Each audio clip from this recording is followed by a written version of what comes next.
Hello बच्चों, welcome to Vidya science classes. मैं हूं भूपेश कुमार और मैं आज आप लोगों को बहुत ही महत्वपूर्ण टॉपिक पर चर्चा करने जा रहा हूं, जो कि है आपका गुरुत्वाकर्षण, ग्रेविटेशन।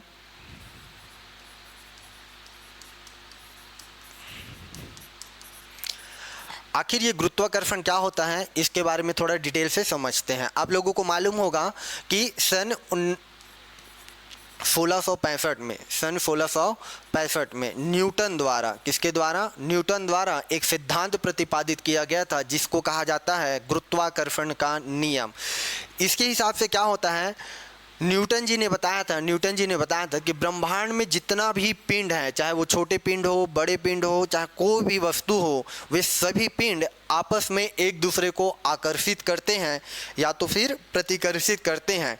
इसी के हिसाब से उन्होंने एक नया सिद्धांत प्रस्तुत किया था जिसको कहा जाता है गुरुत्वाकर्षण। यानी कि क्या, इस पूरे ब्रह्मांड में जितने भी कण हैं, जितने भी वस्तुएं हैं, सब एक दूसरे को आकर्षित करते हैं। तो आकर्षित करने के लिए जो बल लगाया जाता है, उस बल को कहा जाता है गुरुत्वाकर्षण बल।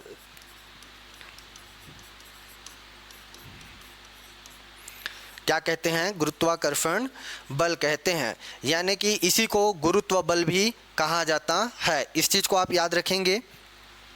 ब्रह्मांड में उपस्थित जितने भी पिंड हैं, वो सभी पिंड एक दूसरे को आपस में क्या करते हैं? आकर्षण करते हैं। इसी बल को क्या कहा जाता है?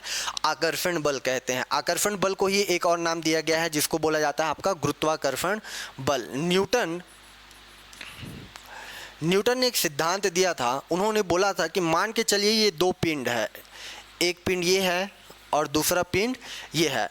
मान के चलो किसी भी पिंड, दो पिंडों के बीच लगने वाला गुरुत्वाकर्षण बल उन पिंडों के द्रव्यमान पर निर्भर करता है,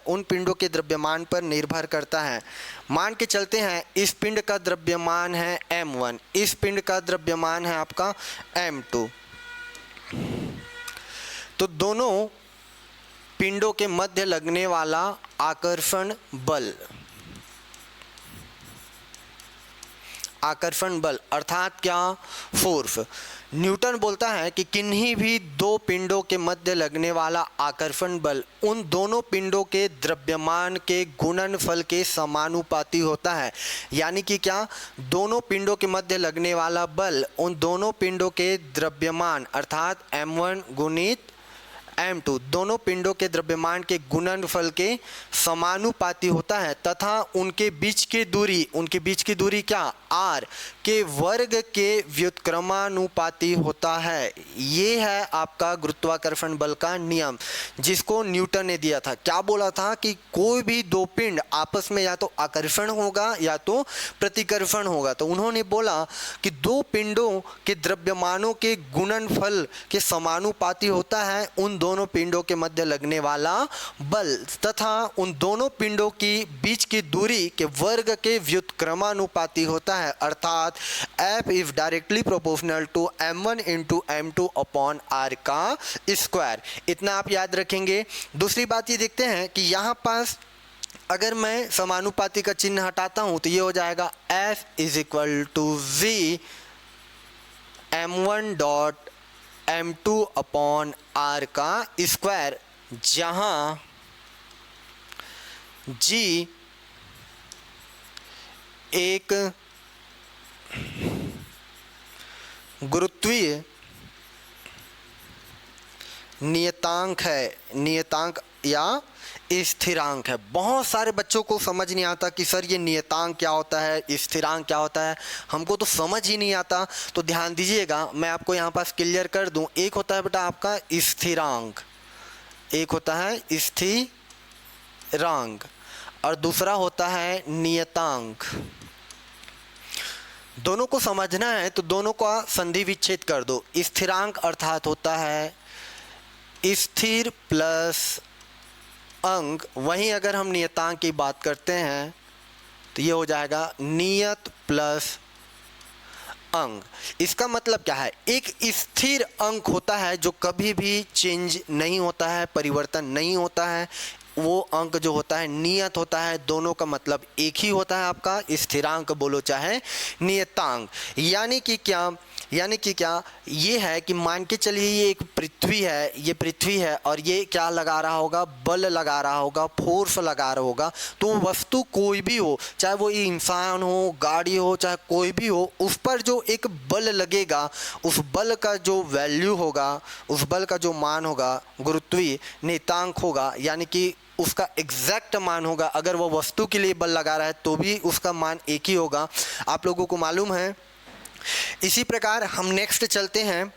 नेक्स्ट हम देखने का प्रयास करते हैं कि एक होता है आपका गुरुत्वीय त्वरण।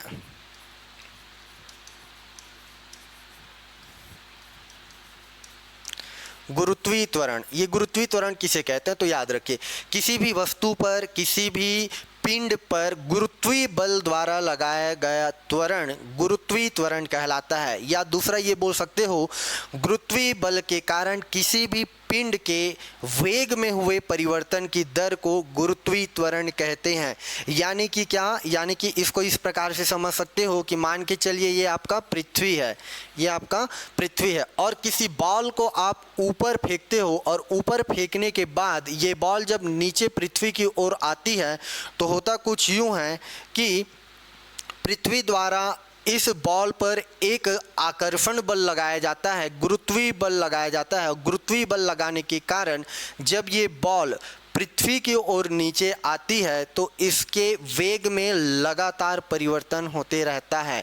जैसे कि बॉल ऊपर है तो कम वेग से आएगा, जैसे जैसे वो नीचे आते जाएगा, पृथ्वी के समीप आते जाएगा, उस बॉल का वेग लगातार बढ़ता जाएगा।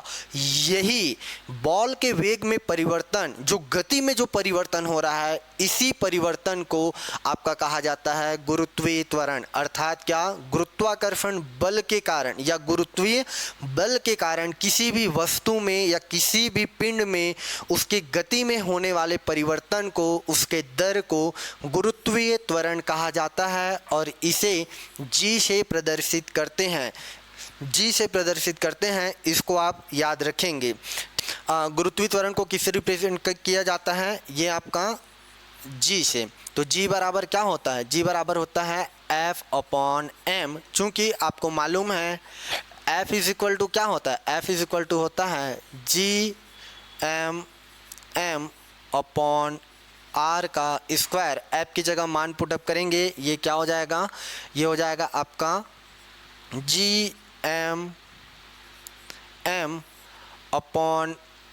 r का स्क्वायर अपॉन क्या हो जाएगा आपका स्मॉल m। m क्या हो जाएगा, कैंसिल हो जाएगा, यहाँ पास क्या बचेगा, v is equal to m/r का स्क्वायर। ये कैपिटल M है, ठीक है। तो इसी प्रकार जो गुरुत्वीय त्वरण होता है, गुरुत्वीय त्वरण होता है वो किसी भी वस्तु या किसी भी पिंड के द्रव्यमान पर निर्भर नहीं करता है। इस बात को आप याद रखेंगे, ठीक है।